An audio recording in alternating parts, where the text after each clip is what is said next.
वैध और अवैध कॉलोनियों के चक्कर में छपारा नगर में विकास कार्य अटके, नहीं बन पा रहे हैं रोड और नाली। नमस्कार, आप देख रहे हैं एचके न्यूज और एचके न्यूज में खबर है मध्य प्रदेश के सिवनी जिले की छपारा नगर परिषद से, जहां छपारा नगर परिषद के 15 वार्डों में जिस तरीके से विकास कार्य होने चाहिए थे, लेकिन यहां पर करीब 44 कॉलोनियों को अवैध करार दे दिया गया है, जिसके चलते यहां पर अब किसी तरह के विकास कार्य नहीं हो पा रहे हैं। लोगों को रोड नाली जैसी सुविधा भी नहीं मिल पा रही है। ताजा मामला छपारा नगर परिषद के वार्ड क्रमांक 12 के हनुमान कॉलोनी से सामने आया है, जहां हनुमान कॉलोनी के लोग यहां रोड और नाली की समस्या लेकर नगर परिषद पहुंचे, जहां यहां पर नगर परिषद के सामने लोगों की गर्मागर्म बहस होते हुए भी नजर आई। जिस तरीके से लोगों का आरोप है कि यहां पर लाखों रुपए सालाना हर कॉलोनी वाला टैक्स दे रहा है, लेकिन यहां पर उनको रोड और नाली जैसी सुविधाएं नहीं मिल पा रही हैं, जिसके चलते लोगों को परेशान होना पड़ रहा है। वहीं नगर परिषद के इंजीनियर दीपक उइके का कहना है कि नगर परिषद की ओर से कार्रवाई जारी है और यहां पर प्रशासन की ओर से करीब 40 कॉलोनियों को अवैध करार दिया गया है, जिस पर कार्रवाई जारी है, जिसके चलते वहां पर किसी भी तरह की निर्माण की स्वीकृति प्राप्त नहीं हो पा रही है, जिसके चलते यहां पर काम अवरुद्ध हो रहे हैं। फिलहाल इस मामले को लेकर लोगों ने यहां मांग की है कि उनके वार्ड में रोड और नाली बनाई जाए। यदि यहां पर काम नहीं किया जाता तो फिर वह कलेक्टर के पास जाएंगे इस पूरे मामले को लेकर। आपको बता दें कि मध्य प्रदेश में जब शिवराज सिंह चौहान की सरकार थी, तब यहाँ जो अवैध कॉलोनियां थीं, जो 20 से 25 साल पुरानी थी, उन्हें वैध करार दिए जाने के लिए कहा गया था, वैध किए जाने के लिए कहा गया था। लेकिन बाद में जब मोहन सरकार आई, उसने उनके जो फैसले को पलट दिया और तमाम कॉलोनियों को अवैध घोषित कर दिया गया, जिनकी फिलहाल जांच चल रही है।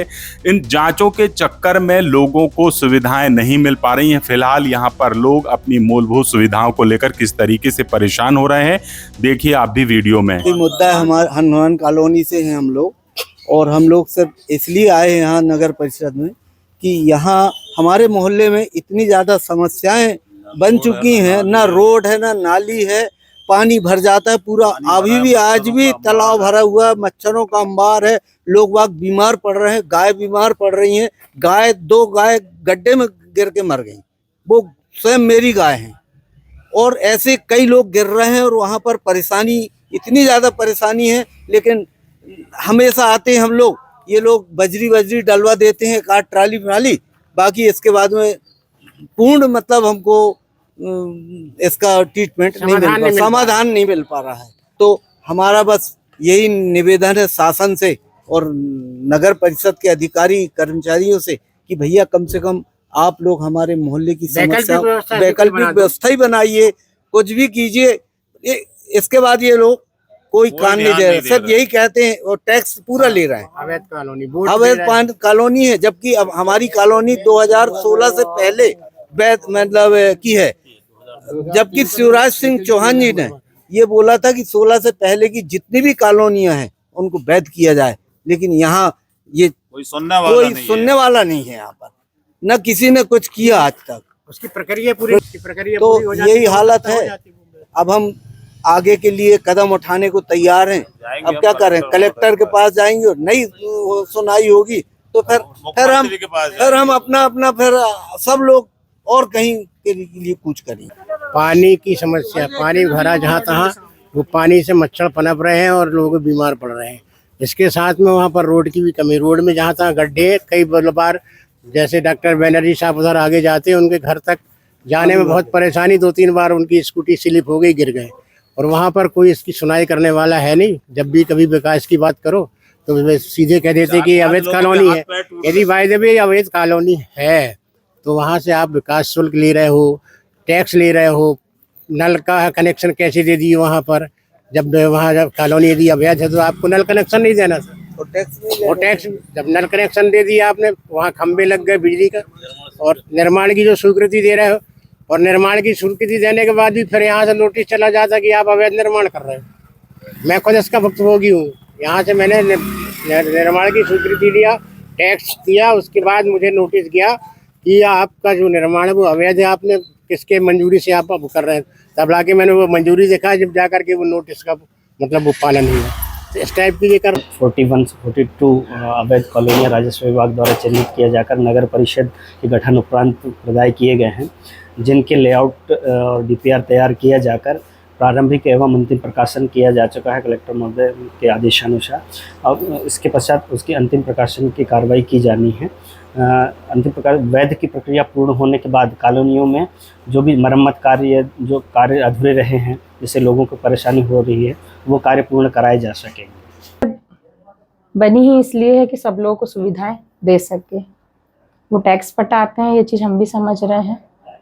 जैसे कि भाई साहब ने बताया कि टैक्स पटाने की जो सीमा है या टैक्स किस लिए लिया जाता है उनसे, नगर में जो सर्व सुविधा है उसके हित के लिए टैक्स लिया जाता है, जो कि हम उनको दे सके।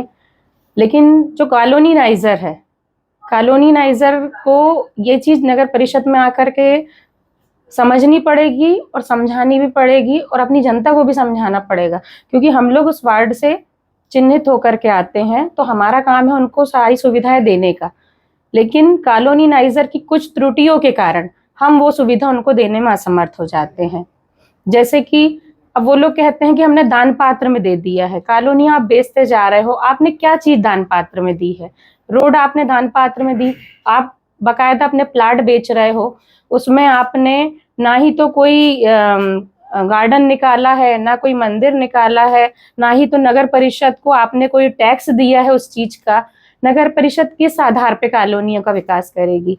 और जैसा कि भाई साहब ने बताया कि इसकी भी एक प्रोसीडिंग हैगी, जिसको कि उपयंत्री जी द्वारा बताया गया कि बाकायदा इसमें विकास शुल्क जारी होगा और व्यवस्था विकास शुल्क के आधार पे जिन कॉलोनियों को अवैध घोषित भी है अभी, उनको वैध करके फिर उसमें काम किए जाएंगे। फिलहाल अभी क्या कुछ कर सकते हैं वहाँ? अभी हम लोगों के पास में एक ही रास्ता है कि अभी अगर वहाँ पर गड्ढे हो गए हैं, पानी की अव्यवस्थाएं हैं, तो हम जितना हो सकता है अपने तरीके से और उपयंत्री के सहयोग से और जनता के भी सपोर्ट से उन छोटी छोटी कार्य योजना को सफल बनाएं।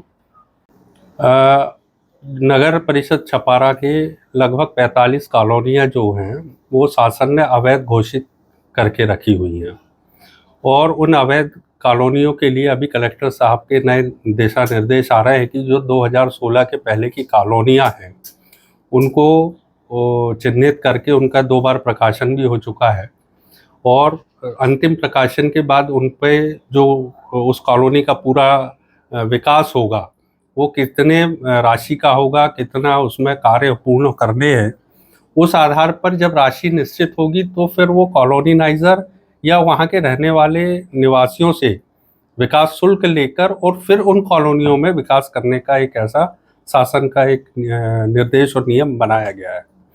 चूँकि नगर परिषद छपारा जब से बनी है, जब से हम लोग भी कोशिश करते रहे हैं कि उन कॉलोनियों में मूलभूत सुविधाएं जैसे रोड है, नाली है या प्रकाश की व्यवस्थाएं हम लोग कर सकें, लेकिन हमारे जो विभाग के ऊपरी अधिकारी हैं जो जबलपुर में बैठे हैं, वो हमारे उन टीएसओ को सिर्फ एक लाइन में खारिज कर देते हैं कि यह अवैध कॉलोनियाँ हैं। जब तक यह अवैध की पूर्णता में नहीं आते हैं, जब तक आप किसी प्रकार का यहाँ पर विकास नहीं कर सकते हैं।